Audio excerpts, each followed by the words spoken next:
بیٹا باپ کو زکوٰۃ دے سکتا ہے یا نہیں؟ پہلا سوال ہے۔ دو طرح کی ذمہ داریاں ہوتی ہیں والدین کے بارے میں، یعنی ایک وہ ذمہ داری ہیں جو ہر حال میں ہم کو ادا کرنی ہے۔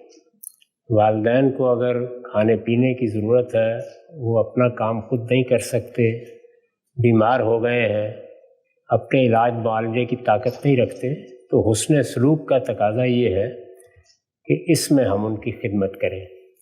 لیکن اس سے آگے جو ان کی ضرورتیں ہیں، ان کے لیے آپ جس طرح ان پر باقی چیزوں کا انفاق کر سکتے ہیں، زکوٰۃ بھی دے سکتے ہیں۔ اللہ تعالیٰ نے تو سب سے پہلے انفاق میں انہی کا ذکر کیا ہے، یہ بتایا ہے قرآن مجید میں کہ فَلِلْوَالِدَيْنِ وَالْأَقْرَبِينَ، سب سے پہلے ہمارے اللہ کی راہ میں خرچ کرنے کا حقدار کون ہے؟ ہمارے والدین اور اقربا۔ تو اس میں کوئی حرج کی بات نہیں ہے، لیکن یہ کہ آپ کے گھر ہیں، آپ کے والدین رہتے ہوں اور آپ ان کو کھانا کھلا رہے ہیں اور کہیں کہ اس میں زکوٰۃ کے پیسے، ٹھیک ہے، بس اس فرق کو سمجھیے کہ یہ کیا چیز ہے۔ باقی ان کی ضرورتیں جتنی بھی ہیں ان میں ہر طرح کا روپیہ خرچ کیا جا سکتا ہے۔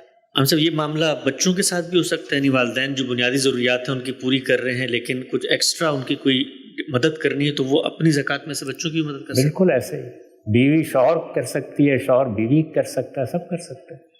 یہ معلوم نہیں کہاں سے ہمارے یہاں خیال پیدا ہو گیا، سب سے پہلے آپ کی زکوٰۃ کے حقدار آپ کے والدین اور آپ کے اعزاء و اقربا ہیں۔ یہ میں نے ابھی قرآن کی آیت آپ کو سنائی، یہ سورہ بقرہ میں ہے، وَلِلْوَالِدَيْنِ وَالْأَقْرَبِينَ، یعنی تم جو اللہ کی راہ میں خرچ کرتے ہو اس کے سب سے پہلے حقدار کون ہے؟ تمہارے والدین اور تمہارے اقربا و اعزاء۔ یہ نقطہ واضح ہو گیا جی۔ دو مختصر سوال ہیں۔ اچھا صاحب نے فرمایا بیوی بھی شوہر کو دے سکتی ہے، تو بیوی سے زکوٰۃ لینے کے بعد پھر ہم لوگ جائیں گے کہاں پر؟